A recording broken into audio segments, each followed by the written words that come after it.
Un saludo muy especial para todas las personas que se conectan a este nuevo capítulo de podcast de Hablando con Expertos, el podcast donde analizamos la actualidad de la mano de los que verdaderamente saben. En el día de hoy nos encontramos con una invitada que para mí es bastante especial, es una colega periodista que conozco de años atrás. Ella es Sharon Durán, que además de ser periodista, pues también es activista feminista. Ella hace parte de la Alta Consejería de la Mujer de Anglo Joven, donde desempeña el rol de subdirectora STEM para la mujer. Esta sigla de STEM viene a ser ciencia, tecnología, ingeniería, arte y matemáticas. Entonces, más o menos ese es el trabajo que hace ella pues para las mujeres en Colombia. Sharon, muy buenos días. Muy buenos días, gracias Diego por la invitación. No, a ti por reservar este espacio y querer participar de este podcast. Sharon, bueno, te llamé a este espacio porque hemos tenido una semana bastante movida en todo lo que tiene que ver con la vulneración de los derechos a las mujeres, ¿no? Tenemos el caso que ya más adelante vamos a ahondar de las denuncias de abuso por parte del director de cine colombiano Ciro Guerra. Tenemos la violación de esta niña indígena por parte de 7 eh, militares del ejército colombiano y bueno, nos encontramos en medio de un escenario bastante complejo. También hemos visto las cifras de incremento de abuso intrafamiliar contra la mujer, de violencia intrafamiliar contra la mujer. Entonces, bueno, básicamente esos van a ser como los puntos más coyunturales de los que vamos a hablar el día de hoy, pero pues para comenzar, Sharon, me gustaría que usted nos explicara qué es el feminismo y por qué es importante su lucha en nuestros tiempos. Bueno, el feminismo es una doctrina o un movimiento que ha venido desarrollándose ya desde hace muchos años. Realmente no hay una cifra exacta que nos diga el feminismo nació en tal momento, sino que ha habido algunos picos que le permiten a las mujeres, inclusive desde épocas donde no existía la palabra feminismo como tal, destacarse, destacarse desde diferentes áreas que en algún momento no eran áreas para mujeres. Recordemos que durante muchos años las mujeres fueron vistas únicamente como las personas que se hacían cargo del hogar y de los hijos y se les impedía cosas como estudiar, ir a la universidad. Cuando lograron entrar a la universidad, pues no podían acceder a todas las carreras, sino que el arte, por ejemplo, las matemáticas, la ingeniería eran únicamente temas de hombres. Así era visto El derecho al voto, por ejemplo, también. Y eso era algo hace completamente. poquito, creo que no más de 60 años las mujeres en Colombia no tenían derecho al voto. Al voto. Sí, de hecho Colombia fue uno de los países últimos en tener este, pues digamos, este privilegio o este derecho. En este caso las mujeres pudieron votar en 1951, pero fuimos a algunos países de América del Sur que lograron acceder a esto, primero que por ejemplo otros países, inclusive no solamente de América Latina, sino de Suiza, por ejemplo, aceptaron el voto mucho después de las mujeres y hablamos de que Suiza tiene unos países, pues unas cifras en este momento de igualdad de género mucho más avanzadas que las que tiene en este momento Colombia. Sin embargo, el feminismo es un camino que cada mujer encuentra o desarrolla de una manera individual. En esto sí quiero ser muy enfática porque no es lo mismo nacer en una población, por ejemplo, como África o inclusive aterrizándolo ya a Colombia, no es lo mismo nacer en una ciudad como Bogotá, donde tienes acceso a muchas otras cosas, donde tienes acceso a la información, donde puedes estudiar, donde las distancias, a pesar de ser a veces muy largas, tienes vías para llegar a cada punto, que nacer, por ejemplo, en otras zonas rurales, ser miembro de un cabildo indígena, ser una indígena wayú, porque estas, digamos, esas percepciones culturales delimitan de alguna manera la forma en la que tú vas a actuar y la forma en la que tú misma vas a descubrir el feminismo. Entonces, en ese sentido, y por ejemplo en Colombia, donde las comunidades indígenas tienen una libertad y una jurisdicción que vale la pena resaltar porque pues al final esto empieza a delimitar lo que estamos, digamos, haciendo pues con el feminismo, también el feminismo respeta esas normas culturales que los mismos indígenas tienen. Ok, perfecto. ¿Cuáles crees entonces tú que han sido de pronto esos avances que ha logrado el feminismo en los últimos años y de pronto cuáles son esas tareas que le quedan pendientes? Bueno, el feminismo ha logrado muchas cosas, no solamente para las mujeres, sino también para otras comunidades como la LGBTI. Y también para los hombres, ¿no? Desligarnos de esta idea de que el hombre debe responder por todo, hacer todo, eh, digamos que hacerse cargo absolutamente de todo en su casa y verás a la mujer no solamente como algo de lo que debe hacerse cargo, sino como su apoyo, como su compañera, es una lucha que ha tenido un gran éxito, inclusive para los hombres. Por supuesto, yo siempre pues menciono lograr el voto femenino, la planificación, que las mujeres pudieran decidir sobre su sexualidad, ha sido un punto muy importante y tenemos pendiente con respecto a ese tema una lucha importante y es que pues los hombres pueden engendrar un hijo casi que diario si pueden y las mujeres solamente tenemos más o menos 6 días fértiles. Entonces seguimos luchando para que los hombres también puedan pues planificar. Planificar. Y para que los hombres también pues puedan ser dueños de esa sexualidad.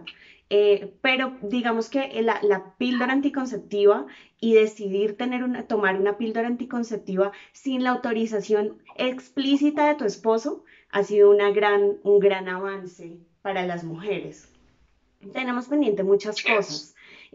Nunca, no me gusta como ser muy negativa con este tema, pues porque sí hemos logrado muchas cosas. Las mujeres podemos estudiar lo que queramos, las mujeres podemos trabajar en lo que queramos, pero tenemos pendientes luchas como por ejemplo la brecha digital. Las mujeres que tienen acceso a Internet en este momento son mucho menores a las mujeres que los hombres que pueden acceder a una conectividad digital. El acoso en línea, el acoso callejero, son temas que tenemos todavía pendientes. La brecha salarial. Los hombres siguen ganando más que las mujeres por hacer el mismo cargo.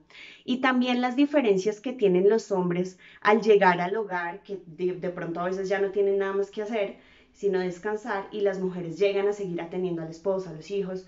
Esas luchas te las tenemos todavía pendientes, pero sí reconocemos que han habido unos avances muy, muy grandes.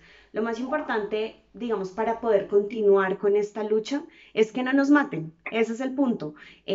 Los feminicidios siguen siendo una cifra muy, muy alta en Colombia y en el mundo. Ahorita con la pandemia pues están súper alborotados estos casos porque se demostró que el principal agresor de las violencias está en casa. La mayoría de las veces está en casa. Entonces lo más importante para poder cumplir con esos objetivos es que sigamos vivas. El respeto a la vida es fundamental para poder continuar y poder seguir hablando de luchas que tenemos pendientes. Así es. No, y yo de verdad aplaudo en gran medida los avances que hemos logrado como sociedad en los últimos años, porque lo que tú dices, o sea, el machismo también nos afecta a los hombres.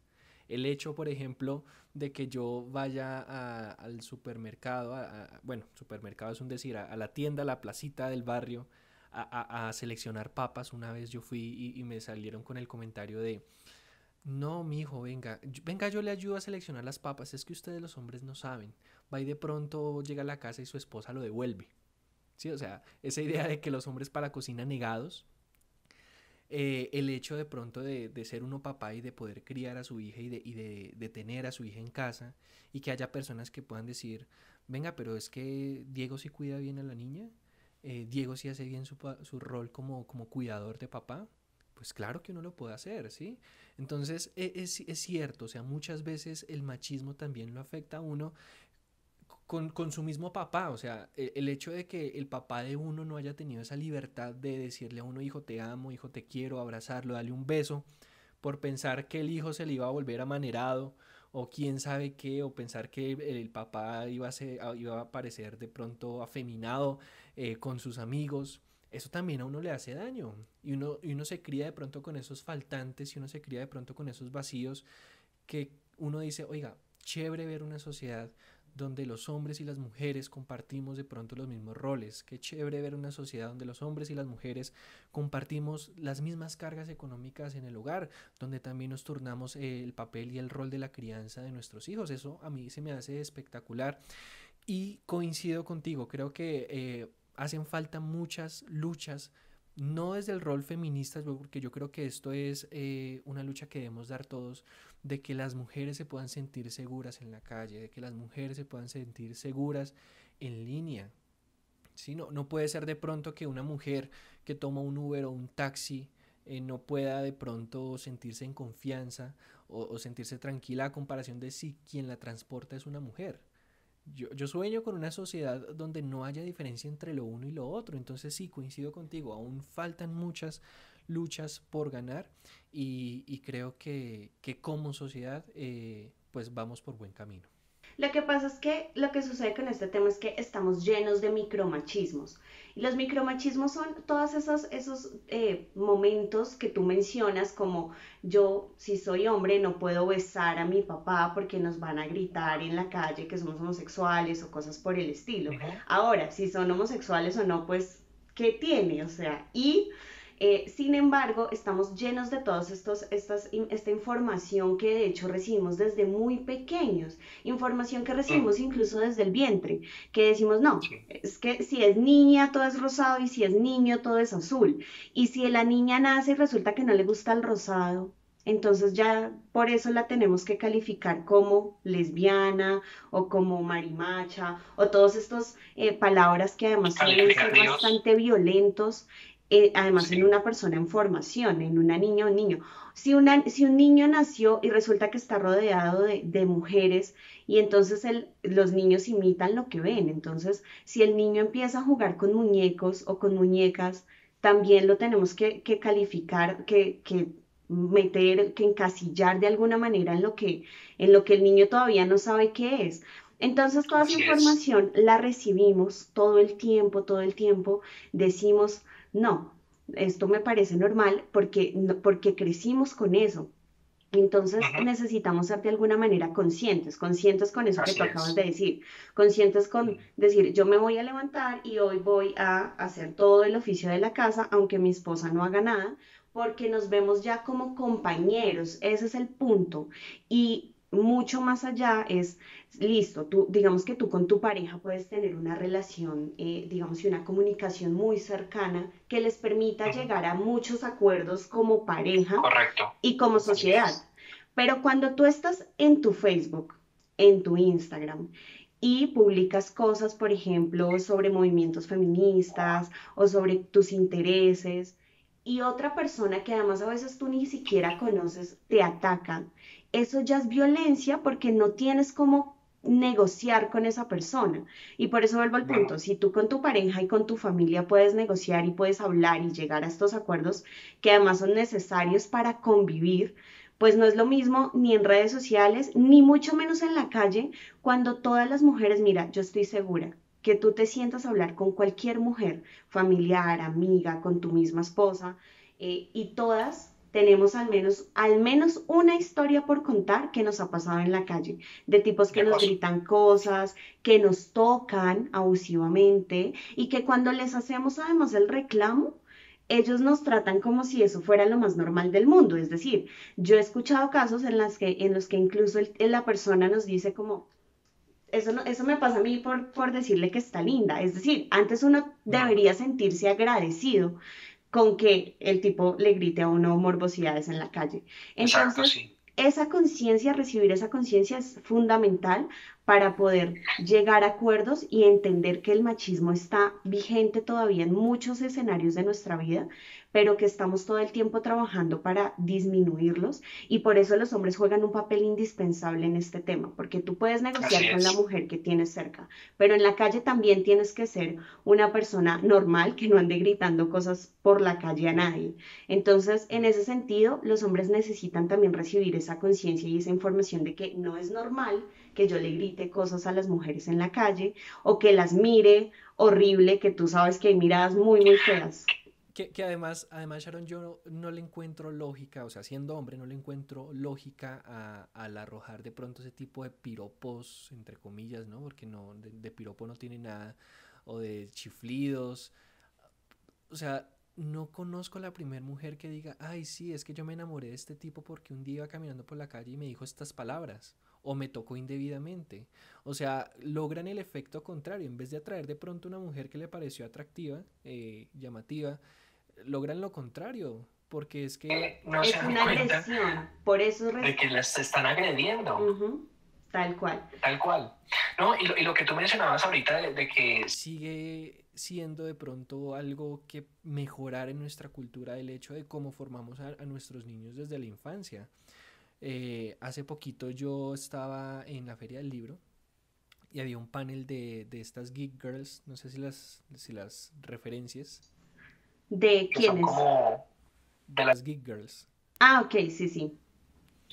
Había una de ellas que decía que el machismo comienza desde niñas porque, digamos, y la desigualdad, ¿no? Comienza desde niñas porque mientras a un niño le regalan unos legos para que construyan y desarrollen de pronto esas áreas de ingeniería y de tecnología, a las niñas les regalan carritos, les regalan cocinitas, que escobitas, ¿sí? Entonces desde chiquitos ya como que se están mentalizando esos roles de que las ingenierías, las tecnologías, las matemáticas, la La física son ciencia. carreras de hombres, la ciencia son carreras de hombres y que todo lo que tenga que ver con la gastronomía, oficios del hogar y demás son tareas de mujer. ¿Sí? Y no con esto quiero decir que una cosa sea mejor que la otra. Lo No, que pasa es que cuando uno se desarrolla como sociedad, uno comienza a decir, oiga, las mujeres también tienen un rol importante y también pueden aportar significativamente en carreras como la ingeniería. ¿Sí? Porque a pesar de que buscamos una sociedad equilibrada en materia de roles, tanto para un género como para el otro, pues también hay que decir que las mujeres tienen habilidades que pueden llegar a ser diferentes que los hombres. Y biológicamente también estamos construidos de forma diferente. Y esto también yo creo que se transmite también en lo psicológico y demás. Una mujer piensa diferente a como piensa un hombre y desde ese punto de vista creo que esa diversidad entre mujeres y hombres también pueden llegar a aportar y tener un aporte positivo para estas carreras de las cuales históricamente tanto las mujeres como los hombres han sido excluidos por esta bobada de la asignación de roles. Entonces creo que esa también es una tarea, una misión por ganar, ¿no? De comenzar a ver que las mujeres también pueden encajar en ciertos roles o en ciertas profesiones y que los hombres también, y que el ser peluqueros no nos hace gays y que el ser cocineros no nos hace menos hombres. Creo que esa también ni es usar una camisa otra. rosada, para nada. Señora, Ni usar una camisa dime. o una camiseta rosada. Eso no los hace menos Ah, hombres. yo por ahí tengo una gorra rosada y no me siento menos hombres por eso.